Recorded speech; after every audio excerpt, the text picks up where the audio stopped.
नमस्कार प्यारे दोस्तों, कैसे हो आप सब। मेरा नाम विशाल है। मैं आपको भूतिया घटना पर आधारित कहानी सुनाने जा रहा हूं। आपको कहानी अच्छी लगे तो वीडियो को लाइक और चैनल को सब्सक्राइब करें। चलो कहानी शुरू करते हैं। रात का समय था। अक्टूबर की ठंडी हवा में सन्नाटा पसरा हुआ था।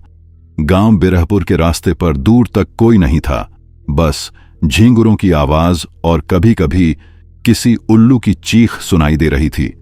अमित अपने दोस्तों के साथ बाइक पर शहर से लौट रहा था। तीनों दोस्तों अमित, रॉकी और सोनू ने पास के कस्बे में मेला देखा था। रास्ता छोटा करने के लिए उन्होंने जीपीएस देखकर पुराने बिरहपुर रोड का रास्ता चुना। भाई, ये रास्ता कुछ ठीक नहीं लग रहा, सोनू बोला। जीपीएस यही दिखा रहा है, डरपोक मत बन, रॉकी हंसकर बोला। चारों ओर अंधेरा और पेड़ों की झुकी डालियां रास्ते पर झूल रही थीं। बाइक की हेडलाइट जब जब झाड़ियों पर पड़ती, ऐसा लगता मानो कोई खड़ा होकर झांक रहा हो।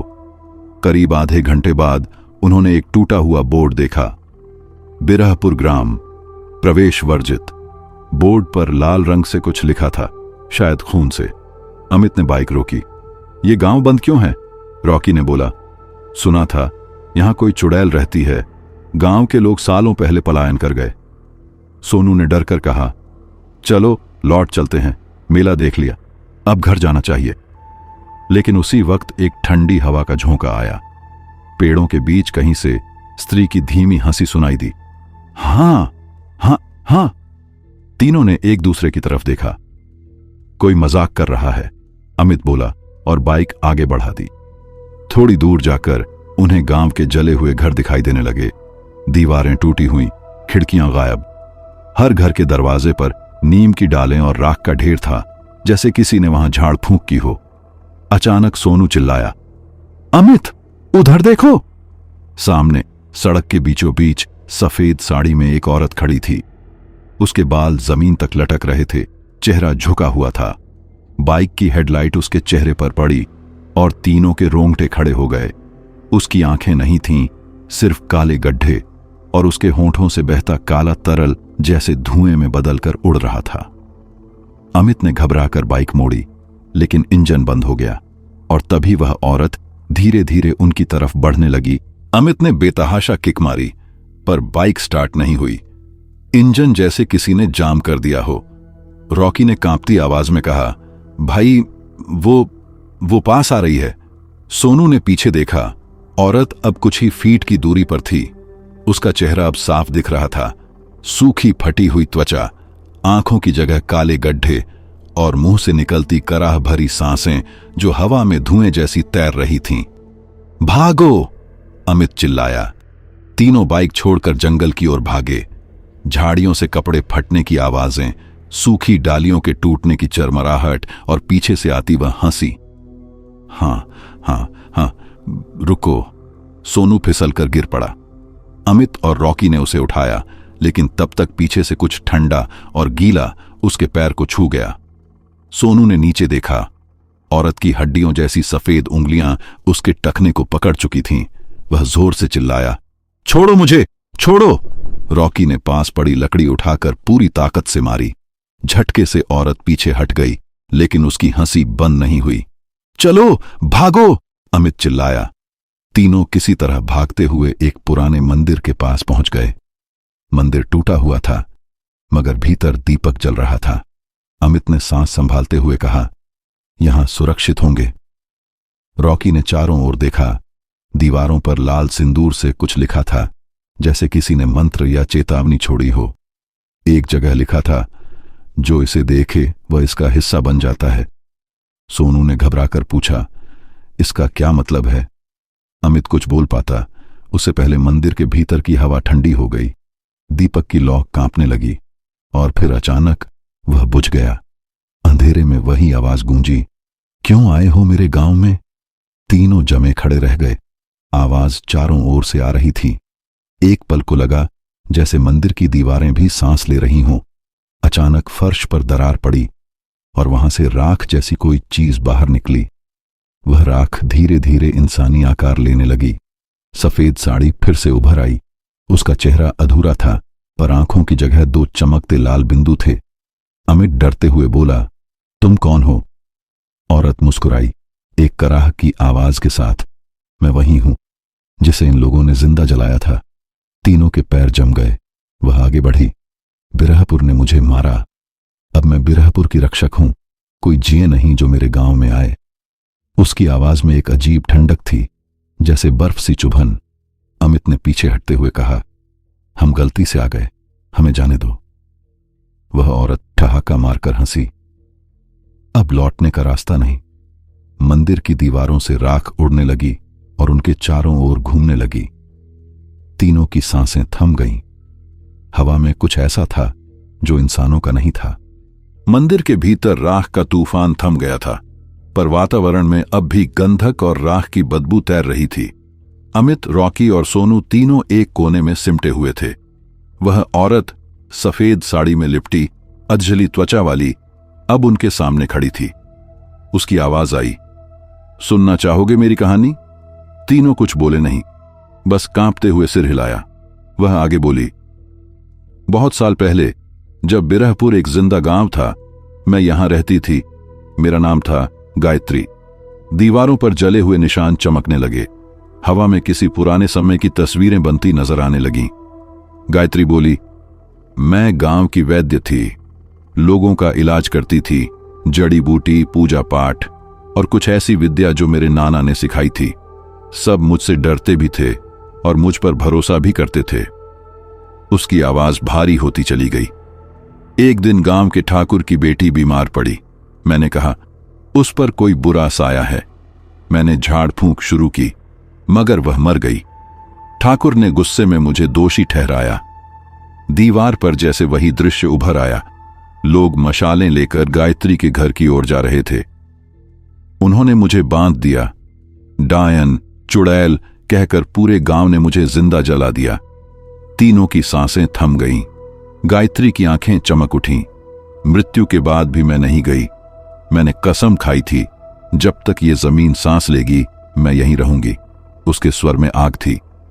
पहली ही रात ठाकुर का पूरा परिवार जल गया। फिर एक एक कर सब गांव राख बन गया। रॉकी कांपती आवाज में बोला, तो सब मर गए? गायत्री ने धीरे से मुस्कुराते हुए कहा, मर नहीं, बदल गए। अब वे सब मेरे साथ हैं। अमित ने चारों ओर देखा। अंधेरे में कई परछाइयां झिलमिलाने लगीं। कभी किसी बूढ़े का चेहरा, कभी किसी बच्चे की हंसी, कभी किसी औरत की कराह। सोनू रो पड़ा, हमने कुछ नहीं किया, हमें छोड़ दो। गायत्री पास आई। उसके पांव जमीन से कुछ ऊपर थे। हर बाहरी को मैं आग में समा लेती हूं, यही मेरा श्राप है, यही मेरा न्याय। अमित ने कांपते हुए जेब से छोटी सी हनुमान चालीसा निकाली। वह बुदबुदाने लगा, जय हनुमान, ज्ञान गुण सागर। गायत्री की आंखों में लाल आग भड़क उठी। ये नाम यहां नहीं चलता। और अचानक पूरा मंदिर हिल उठा। दीवारें फटने लगीं, छत से राख बरसने लगी। दीपक अपने आप जल उठा और राख में एक चेहरा उभरा, ठाकुर का।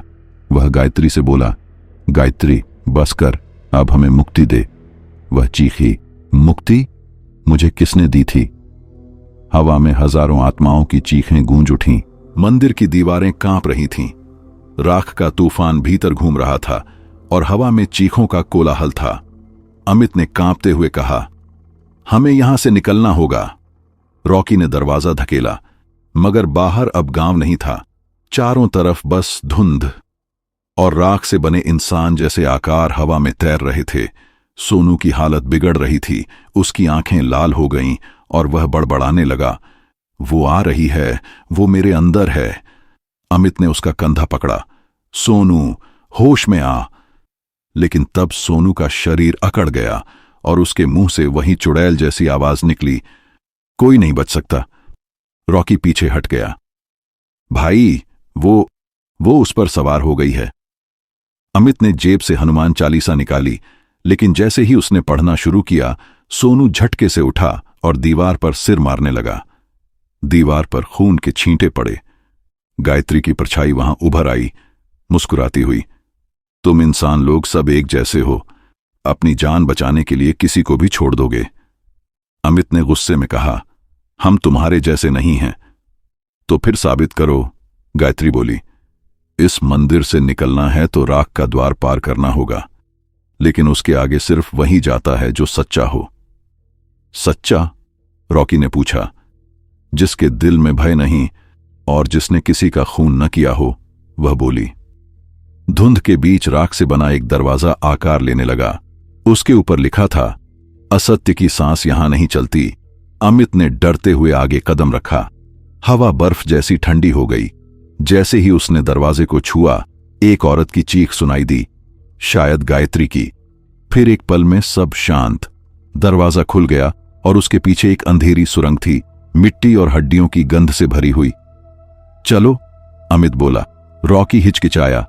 अगर ये जाल हुआ तो? अमित ने कहा। अब पीछे कुछ नहीं है। दोनों सुरंग में उतर गए। अंदर जाते ही उनकी टॉर्च टिमटिमाने लगी। दीवारों पर पुराने नक्शे और लाल रंग से बने हाथों के निशान थे। एक जगह लिखा था, गायत्री अब इस गांव की आत्मा है। अचानक पीछे से सोनू की आवाज आई, रुको, मुझे छोड़कर जा रहे हो? दोनों ने मुड़कर देखा। सोनू वहां खड़ा था, लेकिन उसकी आंखें अब इंसानी नहीं थीं, काले धुएं से भरी और मुस्कान गायत्री जैसी। मैंने कहा था कोई नहीं बचेगा, रॉकी चीखा। भागो अमित! सुरंग हिलने लगी, मिट्टी गिरने लगी। अमित ने रॉकी का हाथ पकड़ा, लेकिन राख ने उन्हें अलग कर दिया। अब अमित अकेला था और आगे अंधेरा। अमित घुटनों के बल रेंगते हुए सुरंग में बढ़ रहा था। मिट्टी में नमी थी और हर सांस के साथ गंधक और खून की गंध बढ़ती जा रही थी। पीछे से सोनू की आवाज गूंज रही थी, पर अब वो इंसानी नहीं थी। रुको अमित, अब तो हम सदा साथ रहेंगे। उसने पीछे देखा। कुछ नहीं था, बस दीवार पर किसी के हाथ के निशान ताजा दिख रहे थे, जैसे अभी अभी किसी ने खून से लगाए हों। अमित ने हिम्मत जुटाई और आगे बढ़ता गया। सुरंग खत्म हुई और सामने एक बड़ा गुफानुमा कक्ष खुला।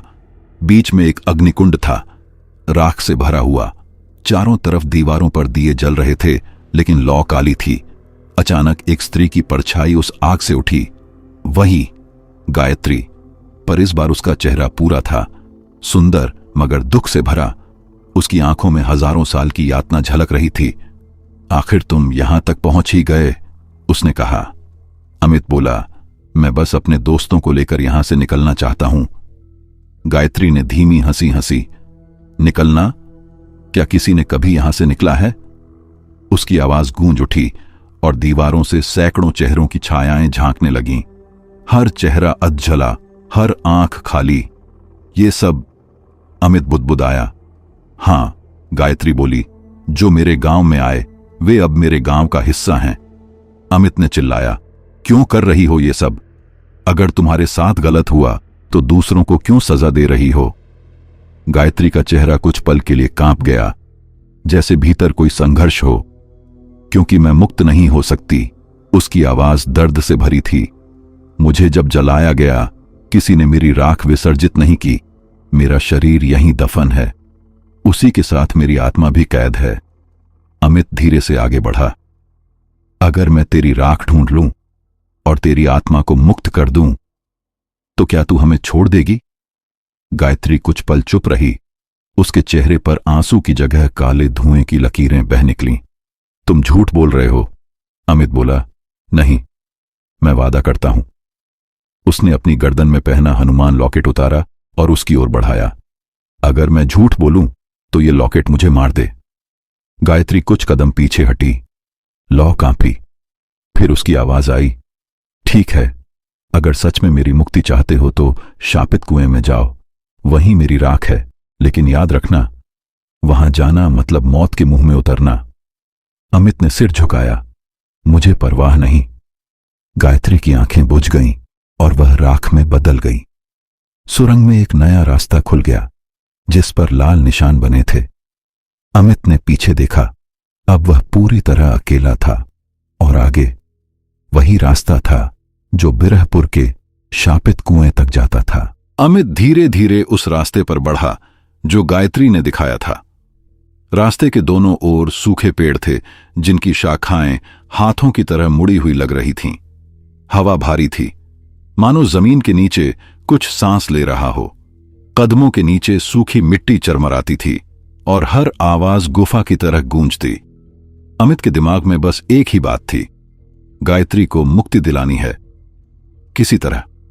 करीब आधे घंटे चलने के बाद वह एक वीरान चौपाल पर पहुंचा। बीच में एक गहरा कुआं था। पत्थर काले पड़ चुके थे और चारों ओर राख की परत जमी थी। कुएं के किनारे एक टूटी हुई लोहे की जंजीर पड़ी थी जिस पर सूखा खून जमे हुए था। कुएं के ऊपर एक पुरानी पटिया लटकी थी। जो नीचे उतरा वो लौटकर नहीं आया। अमित ने गहरी सांस ली और टॉर्च नीचे झुकाई। नीचे सिर्फ धुंध और राख दिखाई दी। अगर यही उसका अंत है तो मुझे वहीं जाना होगा, उसने बुदबुदाया। उसने रस्सी बांधी और धीरे धीरे नीचे उतरने लगा। ठंडी हवा उसके शरीर में सुइयों की तरह चुभ रही थी। नीचे उतरते उतरते उसे लगा कुआं अंतहीन है। टॉर्च की रोशनी धुंध में घुल गई थी। अचानक कुछ हिला, जैसे कोई नीचे इंतजार कर रहा हो। एक महिला की फुसफुसाहट सुनाई दी, मत आओ, अब बहुत देर हो चुकी है। अमित का दिल जोर से धड़कने लगा। वह नीचे पहुंचा। वहां जमीन नहीं थी बल्कि राख की मोटी परत बिछी थी। बीच में एक हड्डियों का ढेर था और उसके पास वही सफेद साड़ी का टुकड़ा जो उसने मंदिर में देखा था। गायत्री, वह फुसफुसाया। उसने हाथ बढ़ाकर राख को हटाना शुरू किया। जैसे जैसे राख हटती गई वैसे ही धुंध के भीतर से अजीब परछाइयां उठती गईं। गांव वाले, ठाकुर और वो सब लोग जो जलकर मरे थे। ये सब, अमित ने धीरे से कहा। एक आवाज आई, हम सब उसी की राख हैं। अमित पीछे हटा पर तभी किसी ने उसका पैर पकड़ लिया। राख से निकला एक जलता हुआ चेहरा, आधा इंसान आधा राख। तू क्यों उसे मुक्त करना चाहता है? वो अब मौत की रानी है, अमित ने कांपती आवाज में कहा। क्योंकि वो निर्दोष थी। अचानक कुएं की दीवारों पर लपटें उठीं। बीच में राख से गायत्री का चेहरा बना, मगर अब वो शांत थी। अमित, उसकी आवाज आई, बस थोड़ा और, मेरी राख में दीपक का प्रकाश डाल दो। अमित ने जेब से लाइट निकाली लेकिन अचानक हवा ठंडी हो गई। वह दीपक की लौ नहीं जला पा रहा था। फिर कुएं के ऊपर से वही आवाज गूंजी, रॉकी की। अमित, ऊपर मत देख। अमित ने सिर उठाया। ऊपर कुएं के मुहाने पर रॉकी खड़ा था, लेकिन उसके पीछे गायत्री की परछाई तैर रही थी। वह मुस्कुरा रही थी। तू नीचे नहीं उतरा था अमित, तू तो पहले ही मर चुका है। अमित का सिर घूम गया। रॉकी ऊपर खड़ा था पर उसका चेहरा अब इंसानी नहीं था। आंखें कोयले जैसी लाल और उसकी मुस्कान वही थी जो चुड़ैल गायत्री की थी। नहीं, अमित बुदबुदाया, ये झूठ है। रॉकी ने धीरे से कहा, तू तो पहले ही मर चुका है भाई। याद है जब बाइक फिसली थी उस मोड़ पर? अमित की सांस रुक गई। उसे धुंधली याद आई। गांव के बोर्ड के पास उनकी बाइक पलटी थी। एक झटका, फिर अंधेरा। क्या मैं सच में? रॉकी ने नीचे झुककर कहा, हां, हम तीनों उसी रात मर गए थे, लेकिन तू अब भी भागना चाहता था, इसलिए चुड़ैल ने तुझे भ्रम में रखा। अमित ने कांपती आवाज में कहा, नहीं, ये सपना है। अचानक कुएं की दीवारें फिर हिलने लगीं। राख का तूफान उठा और फिर गायत्री की आवाज गूंजी, ये सपना नहीं, सत्य है। वह राख से निकलकर उसके सामने प्रकट हुई। अब उसका चेहरा शांत था मगर आंखों में दुहक की गहराई थी। अमित, तुम सब मेरे गांव में उस रात नहीं आए। तुम तो पहले से यहीं फंसे हुए हो। अमित ने चारों ओर देखा। दीवारों पर उसके दोस्तों के चेहरे उभरने लगे। सोनू हंस रहा था। रॉकी के चेहरे से धुआं उठ रहा था। सबके पीछे गांव का पुराना मंदिर झिलमिला रहा था, मानो यादों का टुकड़ा। गायत्री बोली, हर आत्मा जो यहां आती है वही भ्रम देखती है जो उसने जीना चाहा था। तुम भागना चाहते थे, इसीलिए मैंने तुम्हें रास्ता दिखाया। अमित ने जमीन पर बैठते हुए कहा, तो ये सब व्यर्थ था? नहीं, गायत्री बोली, क्योंकि तुमने पहली बार मुझे मुक्त करने की बात कही थी। कोई इंसान आज तक मेरे लिए नहीं रुका था। उसकी आंखों से राख के आंसू बहे। तुम्हारा शरीर तो मर चुका है, लेकिन तुम्हारी आत्मा अब भी शुद्ध है। अगर तुम सच में मुझे मुक्त करना चाहते हो तो खुद को अग्नि में अर्पित कर दो। अमित चौंका। क्या? मेरा श्राप तभी टूटेगा जब कोई जीवित आत्मा मेरे स्थान पर जलना स्वीकार करे। अमित की आंखों में आंसू आ गए। तो अगर मैं ये करूं तो मेरे दोस्तों को मुक्ति मिलेगी? गायत्री ने सिर झुका दिया। हां, सबको। अमित ने दीपक उठाया और बिना एक शब्द कहे उसे अपनी हथेली पर रखा। लौ उठी, पहले हल्की फिर तेज। उसने धीरे धीरे आंखें बंद की और फुसफुसाया, अब तेरी मुक्ति मेरी जिम्मेदारी है।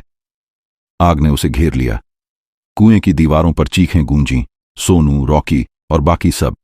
फिर एक सफेद प्रकाश फैला जिसने सब कुछ निगल लिया, और उसी पल सदियों से बुझा हुआ बिरहपुर फिर जीवित हो उठा। पेड़ हरे हो गए और गांव की हवाओं से राख की गंध मिट गई। कुएं से एक आखिरी आवाज आई, धन्यवाद अमित। फिर सब शांत हो गया। सुबह की पहली किरणें जंगल के पेड़ों के बीच से छनकर आईं। हवा अब उतनी ठंडी नहीं थी, उसमें मिट्टी और फूलों की हल्की सी सुगंध थी। बिरहपुर, जो सदियों से राख और मौत की चादर में लिपटा था, अब किसी नवजीवन से भर उठा था। टूटी दीवारों पर बेलें उग आईं, मंदिर की छत पर बैठा कौवा उड़ गया और गांव के कुएं के पास एक हल्की सुनहरी रोशनी फैल गई। उस रोशनी के बीच मिट्टी में आधा दबा पड़ा था एक हनुमान लॉकेट, वही जो अमित ने गायत्री को दिया था। पास से गुजर रहे कुछ ग्रामीणों ने चकित होकर देखा। ये तो वही बिरहपुर है जहां कोई नहीं जाता था, एक बुजुर्ग बोला। दूसरे ने कहा, पर देखो, अब यहां सब बदला बदला लग रहा है, जैसे कोई पाप धुल गया हो। कुएं के पास मिट्टी में अमित का नाम उकेरा हुआ था। अमित, मुक्ति का दीप। गांव वाले समझ नहीं पाए कि यह कैसे हुआ, पर जब हवा चली तो कहीं दूर से किसी स्त्री की हल्की सी आवाज आई, अब कोई भय नहीं। साल बीत गए, बिरहपुर फिर बस गया। नए लोग, नए घर, नई हंसी। लेकिन गांव के बीच खड़ा वह पुराना कुआं आज भी वैसा ही है। उसके चारों ओर नीम के पेड़ हैं और पास में एक छोटा सा मंदिर बनाया गया है। मंदिर में रोज शाम को एक दीपक जलाया जाता है, ठीक वही दीपक जो कभी अमित ने जलाया था। गांव के बच्चे कहते हैं, रात को जब हवा चलती है तो दीपक की लौ बुझती नहीं, क्योंकि कोई अदृश्य हाथ उसे संभाले रहता है। एक बार शहर से कुछ शोधकर्ता आए गांव की भूतिया कहानी सुनने। उन्होंने रात को कैमरे लगाए, कुएं की तस्वीरें लीं। सुबह जब सब फुटेज देखा तो एक पल के लिए सब स्तब्ध रह गए। कुएं के किनारे एक आकृति दिखी, सफेद साड़ी पहने एक औरत, जिसके पीछे एक युवक खड़ा था मुस्कुराता हुआ। फ्रेम के नीचे बस एक ही चीज चमक रही थी, हनुमान लॉकेट। और फिर कैमरे की स्क्रीन काली हो गई। कहते हैं, जो भी सच्चे मन से उस मंदिर में दीप जलाता है, उसकी कोई खोई हुई चीज वापस मिल जाती है।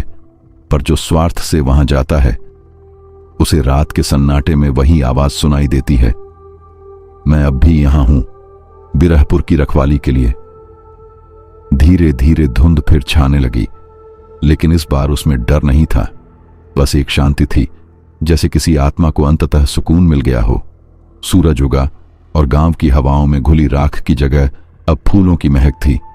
बिरहपुर फिर से जीवित था, पर हर पूर्णिमा की रात कुएं के ऊपर दो परछाइयां अब भी साथ दिखाई देती हैं, एक गायत्री की और दूसरी अमित की। दोनों मौन मगर मुस्कुराते हुए, क्योंकि उनका श्राप अब कहानी बन चुका था।